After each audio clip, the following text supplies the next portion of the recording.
Nigerians are still reeling from the sudden crash of CBEX, a supposed cryptocurrency investment platform accused of withholding millions in customer funds. So despite promising investors 100% return on investment each month, CBEX has reportedly failed to process multiple withdrawals, raising serious concerns about its legitimacy and fueling suspicion of a Ponzi scheme. The scheme, however, had the markings of a Ponzi or pyramid scheme where the victims were deceived into depositing funds with the promise of huge and often unrealistic return on investment ROIs. For some, the situation brings back painful memories from 2016 when another popular financial skill called MMM froze its transactions, leaving many investors heartbroken. Nigeria Security and Exchange Commission (SEC), which regulates the investment sector, has previously warned citizens about the risks surrounding unregulated digital platforms and potential Ponzi schemes. How can these Ponzi schemes be checked? That's one question. What more can SEC do to stop these schemes from operating in Nigeria? That's another question. So joining us now is Dr. Paul Alaje, Nigerian economist and chief economist at SPM Professionals. Welcome to the show, Dr. Paul Alaje. It's always a joy to see you. My brother, it's been a while we have spoken. Good morning. This is not new in Nigeria. From the days of the Wonder Banks to MMM, we had all sorts in this country. But why is it that people keep falling for it? After MMM, we thought that was the last one that was going to end everything. But as we speak today, some people are still doing Ponzi. In fact, somebody was telling me about one this morning that he put 300,000 in it. They'll pay him 100,000 every week, every Thursday. F and something. I don't want to promote that one. People are still doing it. And they are saying, I will cash out before they catch me. So this attempt of trying to out-Ponzi the Ponzi scheme, risky business, isn't it?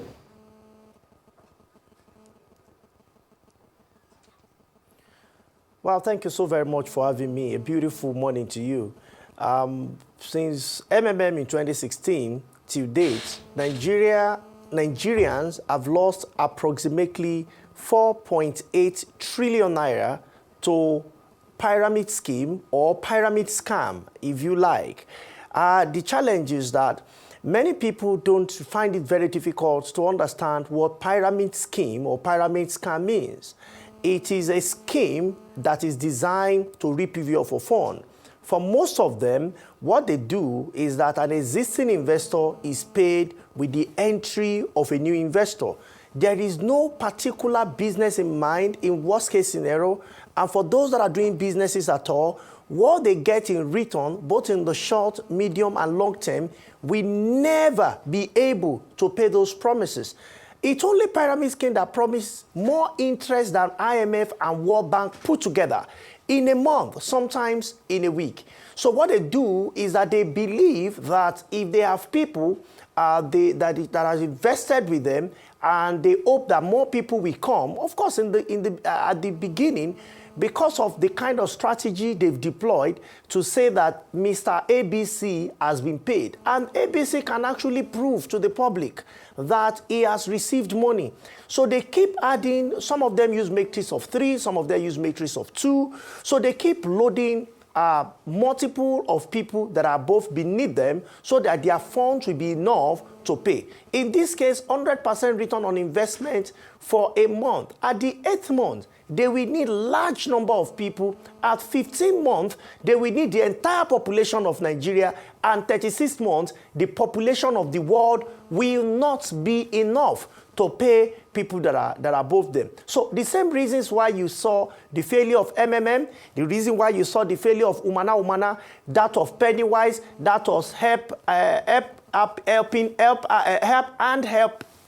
Hand, or Helping Help, and so many other names they've devised. On the list I have here this morning, we have seen over 40, and we are just being charitable, 40 pyramid schemes that have developed in Nigeria just between 2016 till date, and the least funds that could be put together, of course, is more than that. It's about 4.8 trillion naira. And if you do the denominator and you look at what naira was, in 2016 compared to what naira is today, and I can tell you we are talking far above 8 trillion naira that Nigeria's lost. What is the driver here? The first one is greed. The people feel that you can gain without work, such that if you put your money there, just wait. I know that those people are doing the right thing. If they are doing the right thing truly, why don't you learn what they are doing and you see for yourself that at the end of their tunnel, there is no light. It is darkness, it is destruction, and it's taking you nowhere. So people that come last, and nobody else also know when that light will come, apart from the operator. So people are greedy, they want to make money, and people need to read about con men around the world. It's not only in Nigeria, especially developing countries. So greed is one. Number two is the fact that they try to show with people that are ahead or the people that comes first that they've gotten returns. The third one is that you see system, you see structure, you go to offices. The particular one in question even have an office that people go to. They respond very quickly when you make response. So people get returns and they get response back. But this is what people are not doing. Let me come in. I'm glad you're talking about they're seeing structures, they're seeing offices, and this is what really convinces them and gives them the confidence that there's a legitimate operation being run there. Just this morning, the EFCC released a list of 58 Ponzi scheme operators that are currently operating. They don't have licenses from either CBN or from SEC. Now, when it concerns CBEX specifically, SEC say that they had actually sent out a warning to say that this is not a legitimate platform, they are not registered and so forth. My question is, where's the implementation? How do we get to a point where, okay, fine, we've identified that this is not legitimate, but these people are still operating. Why are we not able to shut them down? Okay, for Security and Exchange Commission, I can tell you that as of yesterday by 12 p.m. from our investigation, there is no single report to Security and Exchange Commission. So the way the system works here, anybody can walk up to Corporate Affairs Commission, register a business, and that gives them access to account opening. In fact, in their article of association, a memorandum of understanding, whether they add such business there is a different ballgame entirely. So as institution, as a nation, we need to audit our process of account opening. We need to audit our process of allowing businesses that is susceptible, that people are susceptible to getting defrauded on. We need to re-audit it. If not, I can assure you that this may not be the end, unfortunately. So Security and Exchange Commission did not have any complaints yesterday. I don't know, between 12 p.m. yesterday and this morning, maybe people have gone to complain. So there is a new law that said anyone that engaged in Ponzi scheme to defraud people, of course, Ponzi is about defrauding people, will go to jail. About 10 years jail term. That is what President Tinubu had signed to. And it's now a law in our country. Number two is that such person will pay a fine. I think about 20 million naira or so is what is to be paid. But here is it. Security and Exchange Commission, to be fair on that organization, cannot be everywhere at the same time. If you are familiar, I don't know if you are in Nigeria in 2016 when MMM had sway, you hardly know that even your roommate, if you are married, your husband may be running MMM and you may never know. You may be criticizing MMM together. I remember in Abuja here, I was on a radio show with two of my friends and we were criticizing MMM. Do you know that one of us actually had his own money, in MMM? I was shocked until MMM folded up. My prediction was MMM will fold up in January. Unfortunately, MMM got folded up in November. And the lady said, I'm sorry, I think I lost money in MMM and I could not phantom it. So here is it. People need to report. So, and the education here, another thing is people need to have investment education. Before you invest in any scheme, please, apart from their Corporate Affairs Commission certificate they will show you, ask them for Security and Exchange Commission license if they say they are fund managers. Number two, ask them if they don't have that, they must have a license with Central Bank, and don't just collect piece of paper. Make sure you verify. Security and Exchange Commission website is one that can talk back to you, and they have office in Abuja, they have office in, they respond to their emails so that people who are doing legitimate things will not suffer, because this can actually cause industry risk for genuine people who are in investment investment and they are doing the right thing. So it's important for us to say that citizens also have responsibility the way government has responsibility to protect the citizen. But when you say something, you have to say it. And I saw the publication by Securities and Exchange Commission that stated that you need to be wary of pyramid scheme, and they gave indicator. This particular scheme tick all the boxes in what Securities and Exchange Commission said, but unfortunately, everybody wants to collect their money, hoping that someone else that will be victim. But you see the result. Many are actually victims. Those who thought that they would never be caught in the web of a fraud. But unfortunately, the money is gone. But thankfully, I hear EFCC yesterday mentioned that they will do their best, maybe not in the short run, but maybe in the medium or long run or long term, to ensure that money are refunded. But from history, I doubt if everybody from history that we study about Ponzi scheme, especially in Africa, if everybody will have their money. But I trust that EFCC will do their best to help Nigeria in this situation.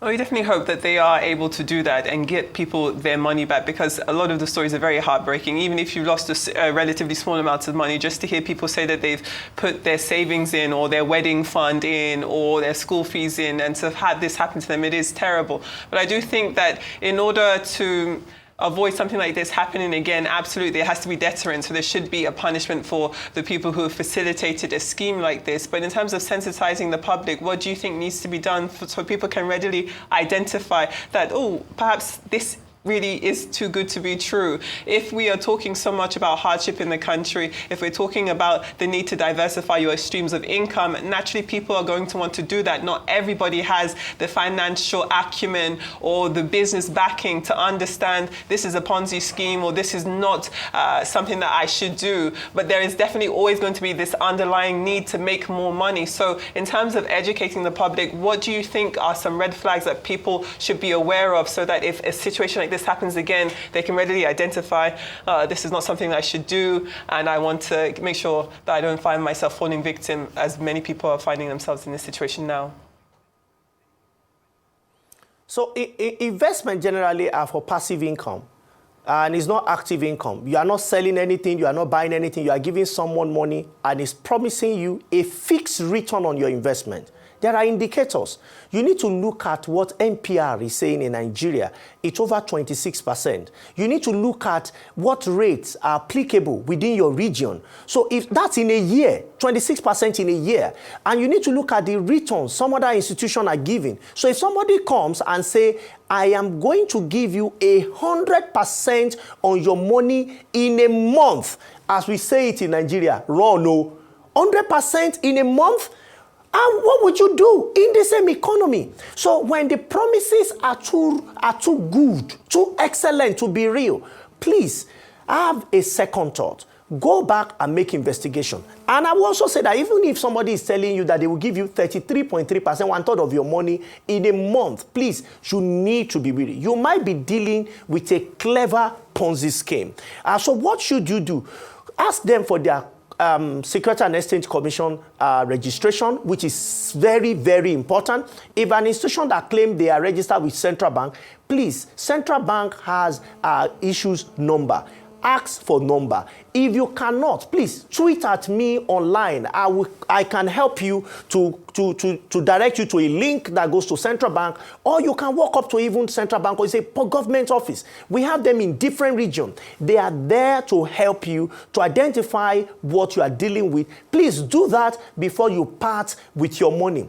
Currency or naira is very difficult to come by these days. And so when you have it, it's important that you cherish it. Don't throw away your thousands and your millions to people who are out there to defraud you. My advice to agencies of government now is first, you need to increase your level of provision of education to people on investment and also their awareness around it. And how do I think you can do that? First, this is a credible platform.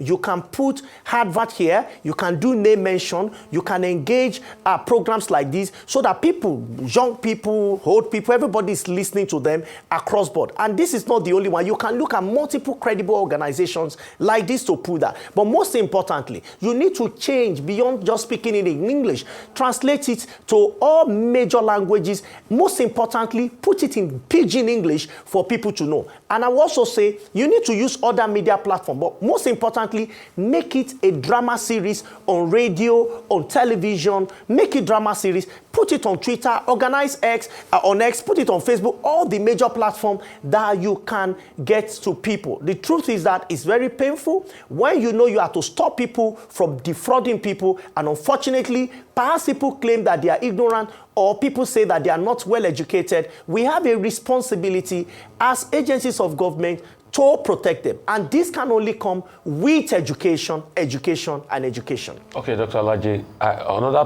part we should put it on, it should be religious houses.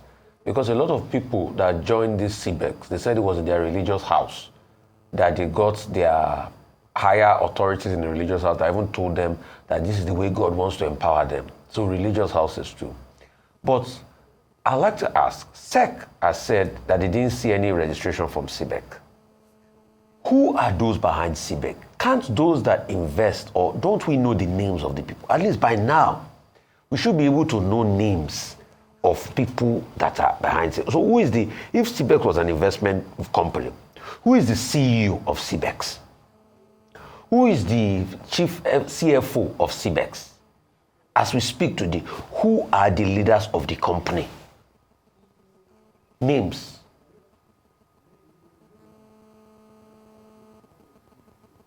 Yeah, thank you so much. I think, first of all, people need to report directly to Security and Exchange Commission. I also think that more reports should go to EFCC. Those are two key agencies of government. I don't think that the owners or identity of those that own CBEX can disappear anywhere. Financial transactions are involved. Which account was paid?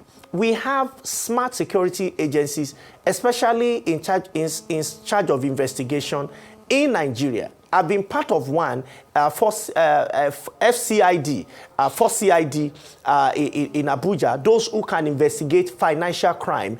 I know that they can do it if they want to do it, because I've seen it from experience. I'm not just telling you from example. People see why I'm a bit concerned about a fraud and pyramid scheme. It's a menace, honestly. And I've seen quite a number of them, and I've followed up with a number of them, and I've seen that some of them, of course, were brought to book by even the force CID, I must say. And also, we've seen that Security and Exchange Commission now has a law to even prosecute. So here is it.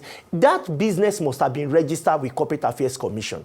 We can do CAC search, a public search, and get the address, the name, and all of those. If they have rent, we can go to where the rent was done. What is the name they used to get the rent? If it's another company, we can connect it. So many things can be done, in investigation. So I strongly believe that we will have some of our best in investigation. We will find out where everyone that is involved in this process. But first of all, people need to come out to report officially and also help the agencies of government in this regard. Of course, I'm not speaking for them, to mention who they paid and how the payment was made. And I want to believe that this payment do not just go through crypto. But even if it goes through crypto, Nigeria has a partial law, or has a law, I beg your pardon, on crypto, on cryptocurrency. Okay. So, and I believe that the right agencies to go to will still be that agency of government to help them. As we wrap up, I believe that we can find them. Some information that will help the public. Someone just sent this to me,